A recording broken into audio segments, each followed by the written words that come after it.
안녕하세요. 동포세계 김용필입니다. 네, 오늘은 4월 6일 수요일입니다. 오늘의 뉴스는 외교부와 관련된 뉴스가 좀 있어서 또 여러분들에게 중요하게 전해드리고자 합니다. 드디어 이 재동포청 설립이 실현될 것 같다는 그런 느낌이 듭니다. 외교부도요, 윤석열 당선인이 공약한 이 재외동포청 신설에 이 찬성 입장을 보였다는 소식, 연합뉴스가 보도를 했습니다. 외교부는 이 윤석열 대통령 당선인이 공약으로 내세웠던 이 재동포청 설립에 대해 이 찬성 입장을 밝혔다. 그래서 이 최영삼 외교부 대변인은 5일 정례 브리핑에서 외교부는 통합적이고 체계적인 재외동포 업무 담당 전담 기구로서 재외동포청 설치에 찬성한다는 입장이라고 강조를 했다. 이어 이를 통해서 외교부는 부처 간에 분산된 재외동포 지원 업무를 통합해서 효율성을 높이고 재외동포들의 권익 증진에 기여할 것으로 기대한다고 이렇게 말했다. 이렇게 보도를 하고 있습니다. 재외동포와 관련 업무, 제가 여러 차례 이 방송을 통해서 말씀을 드렸습니다. 주로 지금 외교부는 해외 거주하고 있는 재외동포에 대한 지원 사업을 펼치고 있고요.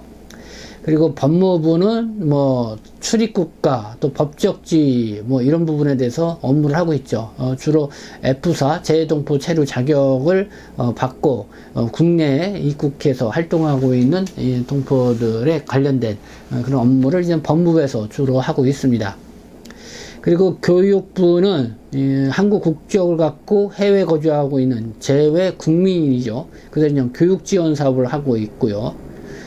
그리고 병무청은 병역 관리, 국세청은 또 세금과 등, 그러니까 이 재동포와 관련된 업무를 여러 이 부서로 이렇게 나눠서 산재되어 있는 그런 상황입니다.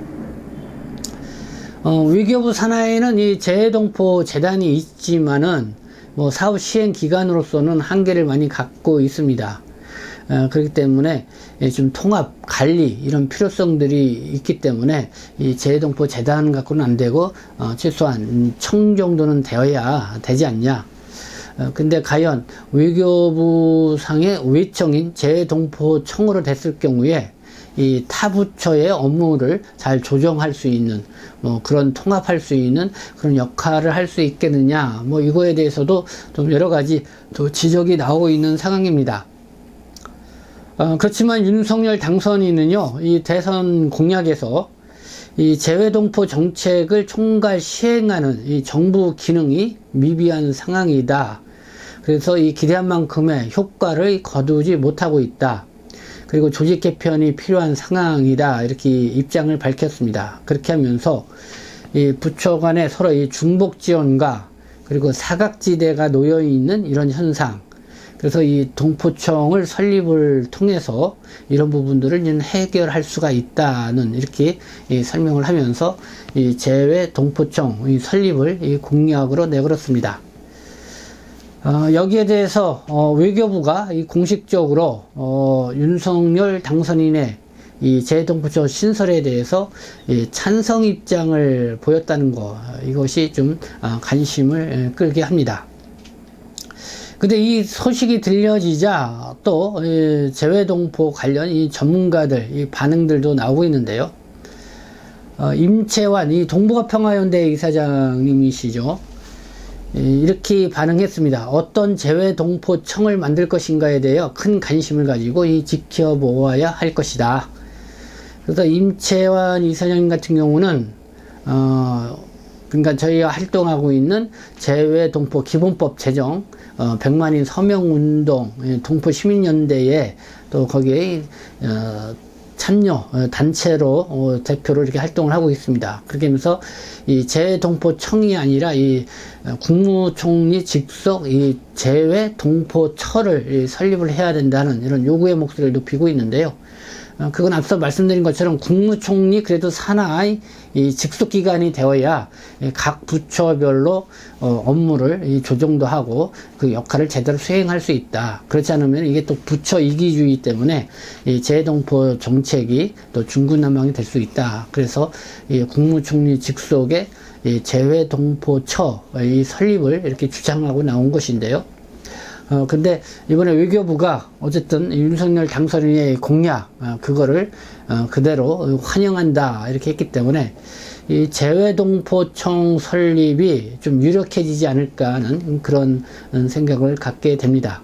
그렇게 했을 경우에, 과연 이 설립되는 이 재외동포청이 어떠한 이 역할과 기능을 제대로 수행할 것인가, 계속 지켜봐야 된다는 것이죠.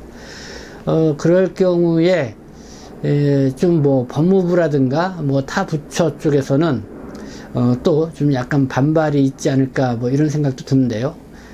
지금 법무부의 입장은 그렇죠. 이 국내에 체류하고 있는 동포들에 대해서는 법무부가 계속 어쨌든 관여를 하면서 역할을 하기로 하죠. 그래서 뭐 동포 전담 TF팀도 이 법무부 내에서 이렇게 구성해서 지금 움직이고 있습니다. 그렇기 때문에 이 외교부의 이 재동포청 설립과 이 법무부의 동포정제 TF팀, 현재 TF팀이 어떻게 서로 협력을 이루어 나갈 것인가, 국내 체류하고 있는 이 동포 문제에 있어서는 또 주요하게 우리가 좀 지켜봐야 할 그런 상황이 아닌가 생각이 듭니다. 장경률 한중상감포럼 공동대표도요, SNS를 통해서 재동포청 설립, 이거 그냥 신설에 만족할 것이 아니라 명실이 부합되는 이 정보기구 출범을 기대한다는 이런 입장을 보였습니다. 네, 이렇게 뭐 재동포청 설립과 관련돼서 외교부가 이렇게 찬성 입장을 보였다 합니다. 그래서 뭐 동포 전담 기구 청이 설립된다는 거에 대해서는 그래도 좀 환영하는 분위기는 하지만은 그래도 제대로 된 이 재동포청이나 이 정부 이 동포 이 전담 기구가 설립되는 것이 필요하다, 이렇게 생각이 듭니다. 이런 부분에서 충분히 고려해서 추진해 나가야 할 그런 일이 아닌가. 그래서 이 재동포 관련 이 전문가 그룹 뭐 단체들은 이 재동포청 설립에 따른 이 TF팀을 또 구성해서 여기에 대해서 대처해 나가는 것이 필요하지 않냐라는 이런 목소리도 나오고 있는 상황입니다. 네, 계속 한번 지켜보도록 하겠습니다. 네, 지금까지 시청해 주셔서 감사합니다. 저는 동포세계신 대표 편집장 김용필이었습니다.